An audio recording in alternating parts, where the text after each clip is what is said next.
আপনি কি জানেন 10 জনের মধ্যে 7 জন মানুষ হেলথ ইন্স্যুরেন্স নেয় না, কিন্তু হাসপাতালের বিল এলে সবার আগে লোন নিতে হয়। অনেকে বলে আমি একদম সুস্থ, কোম্পানির ইন্স্যুরেন্স আছে, প্রিমিয়ামটা বেশি, পরে নেব। কিন্তু প্রবলেম হচ্ছে অসুখ বলে কয়ে আসে না। একটা হসপিটালাইজেশন পুরো সেভিংস শেষ করে দিতে পারে, আর যত দেরি করবেন প্রিমিয়াম বাড়বে, ডিজিজ এক্সক্লুশন বাড়বে, এলিজিবিলিটি কমবে। সমাধান কি?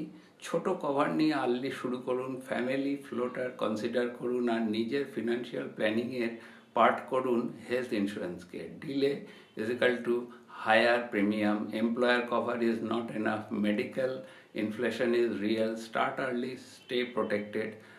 আপনি যদি আপনার হেলথকে ফিনান্সিয়ালি প্রোটেক্ট করতে চান, আজই হেলথলিকে মেসেজ করুন। প্রপার প্ল্যানিং আমরা করে দেবো। এই ভিডিও শুধুমাত্র এডুকেশনাল পারপাসের জন্য। প্ল্যানিং নেওয়ার আগে নিজের প্রয়োজন অনুযায়ী আলোচনা করুন।